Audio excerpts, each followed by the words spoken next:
We went apple picking, and I have a whole bunch of activities to show you, all related to apples.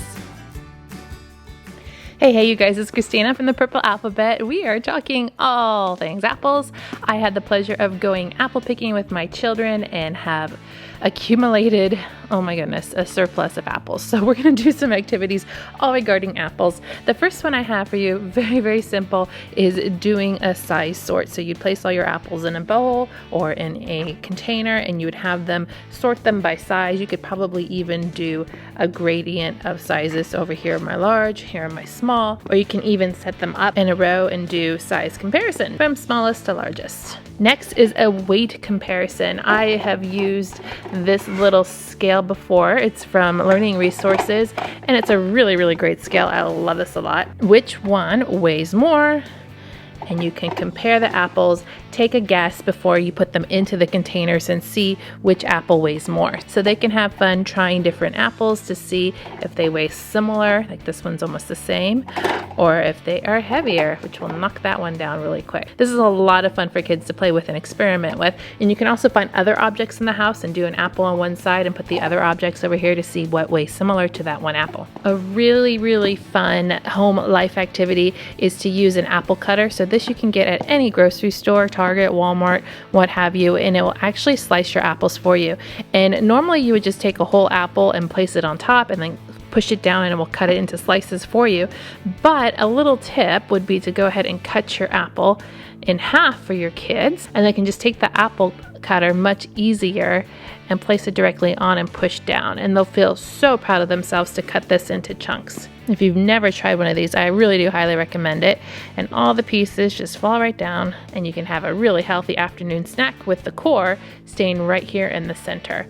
And if you cut the apples this way, you'll also notice the star shape that the apple core makes, and you can talk about that and the seeds and everything. So that's a lot of fun for them to do, and it's a great practical life skill of cutting the apples and a very simple way to do it. So if you don't have any apples at hand, you can try some 3-part Montessori cards. This is a free printable of the life cycle of an apple. I love 3-part Montessori cards. If you haven't seen my video on how to use them, I'll link that down below in the description box. But these are so great for learning life cycles and names of objects. So these are pictures of a bud, seedling, seed, fruit, tree, and then the flower, and then they have the name down here at the bottom, and then you have this other cards that don't have the name on the bottom, so you would match them up, and then there's also matching up the words. So if we go back and watch that 3-part series on how to use Montessori 3-part cards, I think that you would actually love them. Plus this is a free printable, so you really have to take advantage of it. It's from Montessori for Everyone. While I was looking up some free printables, I ran across this one from prekinders.com, and I thought this was adorable. So there's a whole bunch of cards here. I printed them out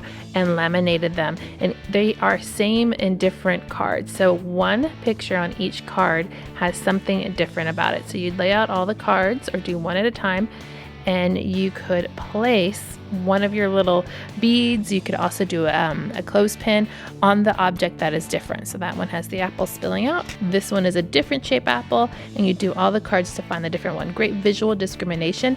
Also a free printable, so you can't go wrong there. These little beads came from the Dollar Tree, in case you're wondering, so they're very affordable. And like I said, you can use clothespins too, and it's just a really great visual discrimination and finding the difference out of 4 pictures. You remember that in Sesame Street? One of these things is not like the other. It's just like that.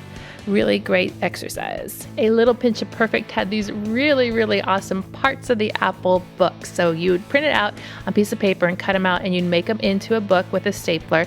But I also thought it might be really great to use in a notebook, like this notebook from the Dollar Tree, where you could cut out the picture, paste it on here, and write the sentence. So you paste it in your book, and then you could write the sentence down here. So great if you are doing beginning writing, so maybe kindergarten, maybe first grade would be great for this, depending on the level of your child. But then each page of your notebook could be one different part of the apple, and then you would color the corresponding part of the apple that it's talking about here. So this is the core of the apple, so then you would color in the core, and then you go so forth and so on into the book, or you can just make this into a little book on your own. Thought this was adorable. And then if you wanted to, you can take an actual apple and cut it the right way, not like I cut it, and compare it so you can have a real life example with the picture on the apple, and then you can eat the apple too. Here's a really fun one. It's also free from totschooling.net. It is an apple tree with a whole bunch of A's all over it, lowercase and uppercase. So this is really great to use a do-it-dot marker in recognizing the alphabet letters. So you could probably say, look for all of the capital A's, and those would be red. Look for all the little ones, and those would be green apples. Another fun thing that comes with this free printable kit are these two letter sheets. So we have a lowercase a here and a capital A here. So these are perfect for do-a-dot markers. And I just have mine in a plastic sleeve that I got from the Dollar Tree to keep it a little bit better, because what we are going to be doing is taking some pom-poms and some tools here and placing them directly on top. So maybe one side you could do your do-a-dot markers here, and then over here you can place your pom-poms on all the lowercase a's. Pom-poms you can get really affordable at Walmart or at the Dollar Tree, and it's a really great fine motor skill in getting that little pom-pom directly on there. You could also use those Dollar Tree beads that I mentioned earlier by using your hands. But I like this one in using the tools. Now, if you don't have these little tools like this, do recommend some other tools like this one right here, which is a little grabber. That's a little bit more advanced, or tweezers such as this one. These two came out of a much bigger kit that I did a review on long ago, and I highly, highly, highly recommend this tool set. If you don't have this tool set, you are missing out, because there's so much versatility to it, and there's more tools that come with it, and I use them all the time. So they're really great, and they don't break. I've had them for at least over a year, maybe 2 years. So those are some really, really easy and free, you guys, things I know you guys are liking all of the free activities I mentioned. Montessori cards, hands-on, fine motor, visual discrimination, all relating to apples. You guys, make sure in the comments let me know what activities you plan on doing with apples with your kids. Give me a thumbs up and make sure to subscribe to see more videos like this.